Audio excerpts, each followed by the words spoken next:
Hello friends, जलको study channel पर आपका हार्दिक स्वागत है। आज हम पढ़ने वाले हैं क्रिया और क्रिया से संबंधित यानी कि अकर्मक और सकर्मक क्रिया को आज अपन ट्रिक से पढ़ेंगे। और ट्रिक से इस प्रकार पढ़ेंगे कि कभी भी आप अकर्मक और सकर्मक क्रिया का क्वेश्चन यानी कि आसानी से पहचान पाओगे कि इसमें कौन सी क्रिया है, अकर्मक है या सकर्मक क्रिया है। तो क्रिया का जो टॉपिक है ये कक्षा 9th से लेकर जो 12th की बुक आती है आरबीएससी की, उससे लिया गया ये टॉपिक है और बहुत ही शानदार तरीके से इसको पढ़ने वाले हैं। तो क्रिया से रिलेटेड आपका किसी भी एग्जाम में क्वेश्चन गलत नहीं होगा। सर्वप्रथम क्रिया की परिभाषा। क्रिया का अर्थ कोई काम करने से है, यानी कि क्रिया का अर्थ क्या होता है? कोई काम करने से होता है। क्रिया के बिना कोई वाक्य पूर्ण नहीं होता है। किसी वाक्य में कर्ता, कर्म तथा काल की जानकारी भी क्रिया पद के माध्यम से ही होती है। किसी वाक्य में कर्ता, कर्म, काल की जानकारी किसके माध्यम से होती है? क्रिया के माध्यम से होती है। हिंदी भाषा की जननी संस्कृत है, यानी हिंदी भाषा की जो माता है वो कौन है? संस्कृत है। तथा संस्कृत में क्रिया रूप को क्या कहते हैं? धातु कहते हैं। संस्कृत में क्रिया के रूप को क्या कहते हैं? धातु कहते हैं। आरबीएससी 9th से लेकर जो 12th तक की जो बुक है ये पेज नंबर 24 यानी कि ऐसा का ऐसा जो आरबीएससी की बुक में दिया गया है उसी पर ये वो का वही टॉपिक आज अपन पढ़ने जा रहे हैं। क्रिया वाक्य को पूर्ण रूप प्रदान करने के लिए क्रिया की आवश्यकता पड़ती है, यानी बिना क्रिया के वाक्य पूर्ण नहीं होता है। जैसे पड़ धातु में ना प्रत्यय जोड़ने से क्रिया का बोध होता है। तो पड़ जो धातु है इसमें जब ना प्रत्यय जोड़ेंगे तो ये पढ़ना बन जाएगा। तो पढ़ना एक क्या है? क्रिया। और क्रिया को कैसे पहचाने? लास्ट में आपको ना मिलेगा। खेलना, कूदना, दौड़ना, घूमना, ये सब क्रिया होती हैं। अब क्रिया के भेद। क्रिया के भेद 3 आधार पर बताए गए हैं जो इस प्रकार है। कर्म के आधार पर क्रिया के भेद। सर्वप्रथम अपन पढ़ेंगे कर्म के आधार पर क्रिया के भेद। कर्म के आधार पर क्रिया 2 प्रकार की होती है, सकर्मक और अकर्मक क्रिया। कर्म के आधार पर क्रिया कितने प्रकार की होती है? 2 प्रकार की होती है। एक होती है सकर्मक और एक होती है अकर्मक। सकर्मक का अर्थ होता है जिसमें कर्म निहित होता है। जैसे आपको वाक्य बताऊं कि राम आम खाता है, आम खाता है। अब इसमें आप देखोगे तो राम हो गया कर्ता और आम क्या हो गया? आम हमारा हो गया कर्म और खाना हमारी क्या हो गई? क्रिया। ये क्या हो गई? क्रिया। तो यानी कि सकर्मक क्रिया वो होती है जिसमें कर्म आपको देखने को मिलेगा। जैसे आम यहाँ क्या है? कर्म है। और अकर्मक क्रिया वो होती है जिसमें कर्म नहीं होता है। जिस वाक्य में कर्म नहीं होगा वो अकर्मक क्रिया होती है। जैसे देखो, राम सो रहा है, सो रहा है। अब इसमें यानी कि राम है ये तो हो गया कर्ता और सोना क्या हो गई? क्रिया। तो इसमें सो रहा है ये क्या हो गई? ये क्रिया हो गई। तो इसमें कर्म नहीं है। तो जहां कर्म नहीं होगा वहां अकर्मक क्रिया होगी। इसको ट्रिक से पढ़ेंगे तो ट्रिक से आप कभी भी नहीं बोलोगे यानी कि इसमें सकर्मक है या अकर्मक है, आप तुरंत पहचान पाओगे। तो सर्वप्रथम सकर्मक क्रिया की डेफिनेशन क्या है? इसका अर्थ क्या है? सकर्मक का अर्थ है कर्म सहित, यानी कि जिस वाक्य में कर्म होता है वो सकर्मक क्रिया होती है।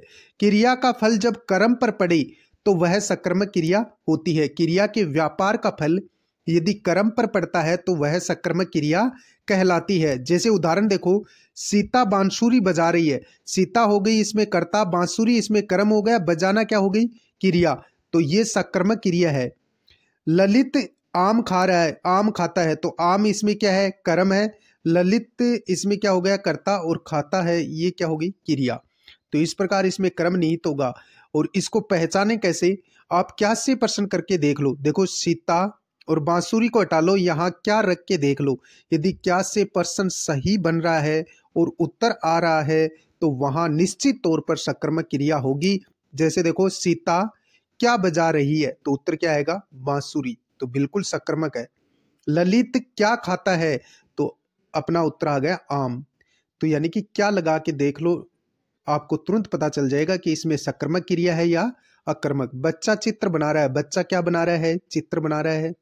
गीता क्या बजा रही है? सितार बजा रही है। प्रश्न सही बनेगा, उत्तर करेक्ट आएगा तो वहां सकर्मक क्रिया होगी। सकर्मक क्रिया की पहचान यह होती है कि हम क्या लगाकर प्रश्न कर सकते हैं।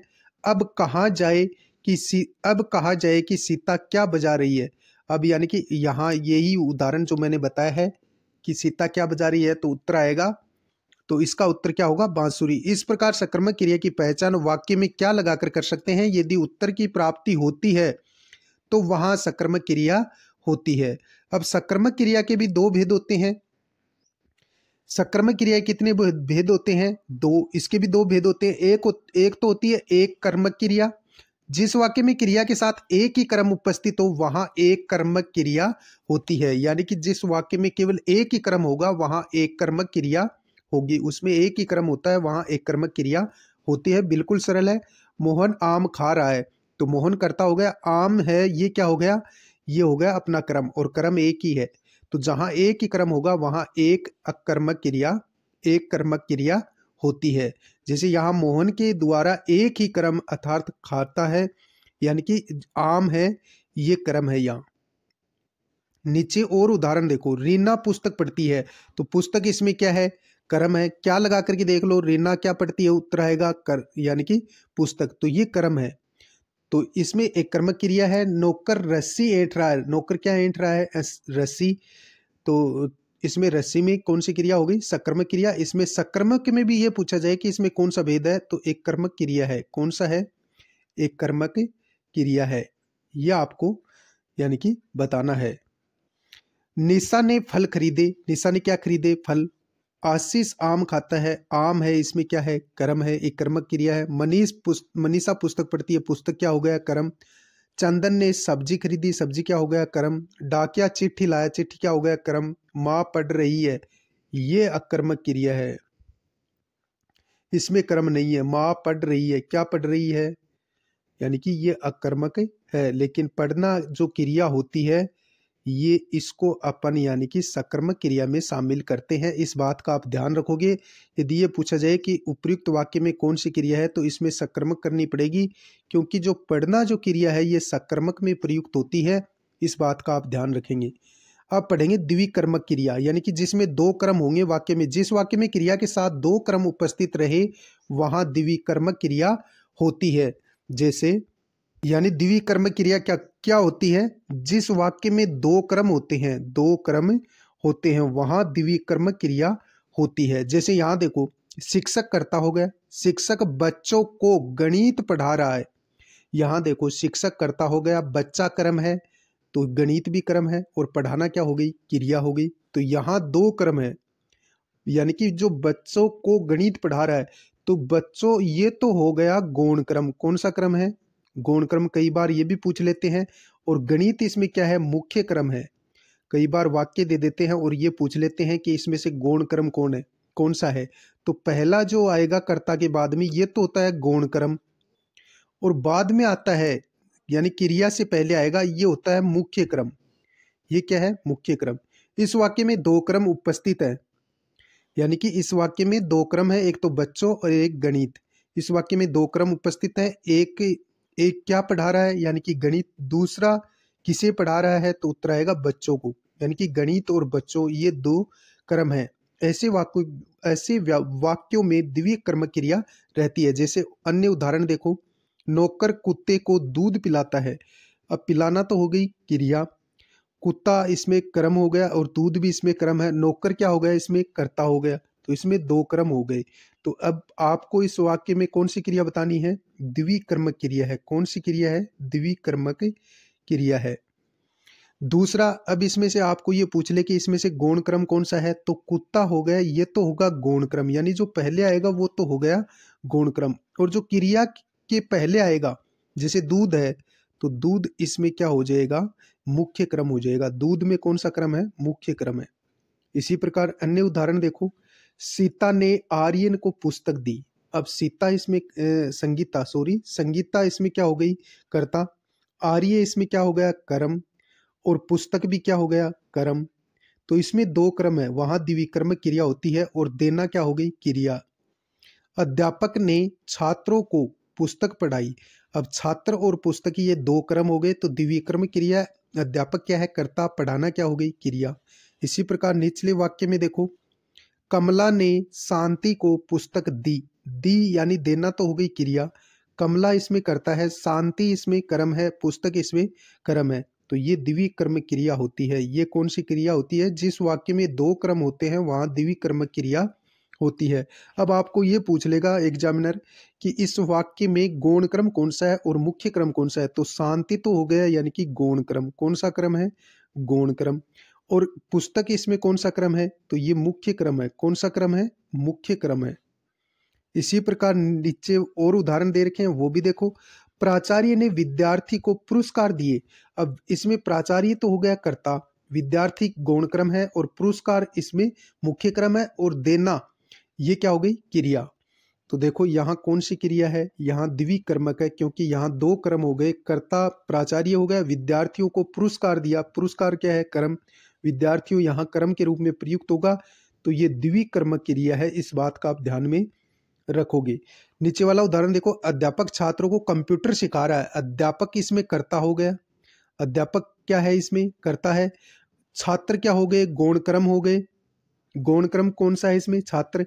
कंप्यूटर क्या हो गया? इसमें मुख्य क्रम हो गया। तो इसमें दो क्रम है, वहां द्विवीय कर्म क्रिया होती है। अब शायद आप समझ गए होंगे अनेकों उदाहरणों के माध्यम से। अब अपन पढ़ने वाले हैं अकर्मक क्रिया।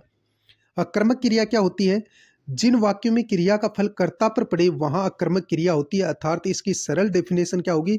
जिस वाक्य में कर्म नहीं होता है वहां अकर्मक क्रिया होती है।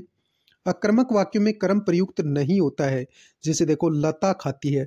लता क्या खाती है? अब हमें नहीं पता क्या खाती है, कुछ भी खा रही होगी। तो यानी कि जहां पर्सन ही सही नहीं बनेगा। अब देखो यहाँ पर्सन क्या सही बनेगा? लता। अब इस खाती को हटा लेंगे, लता क्या है? तो पर्सन ही सही नहीं बनेगा। तो इसमें कौन सी क्रिया है? अकर्मक, क्योंकि इसमें क्रम नहीं है। लता क्रम हो गया, खाना इसमें क्रिया हो गई। अगला उदाहरण देखो, सीता गाती है। अब सीता तो हो गई इसमें कर्ता, और गाना इसमें क्या हो गई? क्रिया। इसमें कर्म नहीं है। हाँ, ये होता सीता गाना गाती है, तब इसमें सकर्मक क्रिया होती। सीता क्या है? उत्तर ही सही नहीं आएगा, प्रश्न ही सही नहीं बन रहा। यहाँ देखो, बच्चा गहरी नींद में सो रहा है। बच्चा गहरी नींद को हटा लो, यहाँ क्या लगा लो? बच्चा क्या में सो रहा है, प्रश्न ही सही नहीं बनेगा। बच्चा क्या में सो रहा है, प्रश्न ही सही नहीं बनेगा, तो वहां अकर्मक क्रिया होती है। मजदूर छाया में सुस्ता रहा है, तो इसमें भी अकर्मक है। अब इसमें क्रम नहीं है। देखो, मजदूर छाया में, अब इसको हटा लो, छाया में। अब यहाँ क्या लगा के देख लो, मजदूर क्या में सुस्ता रहा है, तो प्रश्न ही सही नहीं बनेगा। मजदूर क्या सुस्ता रहा है, यानी कि प्रश्न सही नहीं बनेगा, तो वहां अकर्मक क्रिया होती है। यहाँ देखो, बालक बहुत देर से सो रहा है। बहुत देर से, इसको हटा लो, यहाँ क्या लगा के देख लो, बालक क्या रो रहा है। बालक क्या रो रहा है, बालक क्या से रो रहा है, यानी कि प्रश्न ही सही नहीं बनेगा, तो वहां अकर्मक क्रिया हो जाएगी। तो बालक बहुत देर से सो रहा है। या तो आप कर्म को पहचानो, या आप क्या लगा के देख लो, बीच वाले शब्दों को हटा के देख लो। तो बालक, बालक इसमें क्या हो गया? कर्ता। बहुत देर से रो रहा है, तो बहुत इसमें विशेषण है। देर से रो रहा है, तो इसमें रोना हो गई क्रिया, इसमें कर्म नहीं है। अगला वाक्य देखो, लड़की गा रही है। तो लड़की इसमें कर्ता हो गई, गाना इसमें क्या हो गई? गा रही है, यानी कि इसमें ये क्रिया हो गई। गाना इसमें क्रिया। हाँ, ये होता लड़की गीत गा रही है, तब सकर्मक होता। घोड़ा दौड़ रहा है। घोड़ा क्या रहा है, प्रश्न ही सही नहीं बनेगा। घोड़ा क्या रहा है, यानी कि प्रश्न सही बन जाए और उत्तर आ जाए, वहां सकर्मक क्रिया होगी, तो यहाँ भी अकर्मक है। पक्षी उड़ रहे हैं। पक्षी क्या रहे हैं, प्रश्न ही सही नहीं बनेगा, तो यहाँ अकर्मक है। तुम अभी चले जाओ, इसमें भी अकर्मक क्रिया है। तुम इसमें क्या हो गया? कर्ता। अभी चले जाओ, तुम क्या चले जाओ, प्रश्न ही सही नहीं बनेगा, तो वहां अकर्मक। मैं उदयपुर पहुंच गया। मैं क्या पहुंच गया, प्रश्न ही सही नहीं बनेगा। देखो, उदयपुर को हटाओ, मैं क्या पहुंच गया, प्रश्न ही सही नहीं बनेगा। अगला देखो, बच्चे सो रहे हैं। बच्चे क्या रहे हैं, सो को हटा लो, तो सो को हटाएंगे तो बच्चे क्या रहे हैं, प्रश्न ही सही नहीं बनेगा। बच्चा जोर से रोया। बच्चा क्या रोया, प्रश्न ही सही नहीं बनेगा, तो वहां अकर्मक क्रिया। आगे देखो, मजदूर गहरी नींद में सो रहा है। इसमें अकर्मक क्रिया है। देखो, मजदूर कर्ता हो गया, गहरी नींद में सो रहा है। सोना इसमें क्रिया हो गई। गहरी नींद, ये गहरी विशेषण हो गया, नींद यहाँ संज्ञा है। अब देखो, मजदूर क्या में सो रहा है, न मजदूर क्या में सो रहा है, प्रश्न ही से नहीं बनेगा। मोहन क्या है, मोहन क्या है, हंसता को हटा लो तो यहाँ अकर्मक क्रिया है, यहाँ कौन सी क्रिया है, अकर्मक क्रिया है। क्या से प्रश्न करके देख लो, या आप कर्म को पहचानो। मोहन क्या है, कर्ता, हंसना क्या होगी, क्रिया, कर्म नहीं है तो अकर्मक क्रिया। मोर करता है, नाचता है, नाचना क्या होगी, क्रिया, तो इसमें अकर्मक क्रिया है। ठूंठ खड़ा है, ठूंठ क्या है, प्रश्नी से नहीं बनेगा तो अकर्मक क्रिया। घोड़ा सड़क पर खड़ा है, घोड़ा क्या पर खड़ा है, प्रश्नी से नहीं बनेगा, वहाँ कर्मक। आशा क्या है तो कर्मक क्रिया है, प्रश्नी से नहीं बनेगा। अभिजीत पिछले 18 घंटे से सो रहा है, अभिजीत क्या से सो रहा है, प्रश्नी से नहीं बनेगा तो यहाँ अकर्मक क्रिया होगी। दो छात्र बातें करते हुए जोर जोर से हंस रहे थे, देखो कितना बड़ा वाक्य दे दिया। अब कई बच्चे इसमें सकर्मक करके आ जाते हैं। दो छात्र बातें करते हुए जोर जोर से हंस रहे थे, तो यहाँ अकर्मक क्रिया है, क्योंकि दो छात्र तो इसमें करता है। बातें करते हुए जोर जोर से, यानी कि इसको हटा लो, बातें करते हुए जोर जोर से तक हटा लो, यहाँ क्या लगा लो, दो छात्र हंस रहे थे, यानी कि दो छात्र से हंस रहे थे, प्रश्नी से नहीं बनेगा तो यहाँ अकर्मक क्रिया होती है। अब शायद आप समझ गए होंगे अकर्मक और सकर्मक। अकर्मक वाक्यों की पहचान के लिए वाक्य में क्या लगाकर देखा जाए, अगर उत्तर ना मिले वहाँ अकर्मक क्रिया रहती है। जैसे उपयुक्त वाक्यों में क्या खाती है, क्या गाती है में किसी भी उत्तर की प्राप्ति नहीं हो रही, अतः यहाँ अकर्मक क्रिया होती है। और अगले वीडियो में अपन पढ़ने वाले हैं काल के आधार पर क्रिया के भेद। अगले वीडियो में पढ़ेंगे काल के आधार पर क्रिया के भेद। मिलते हैं नेक्स्ट वीडियो में, तब तक के लिए जय हिंद जय भारत।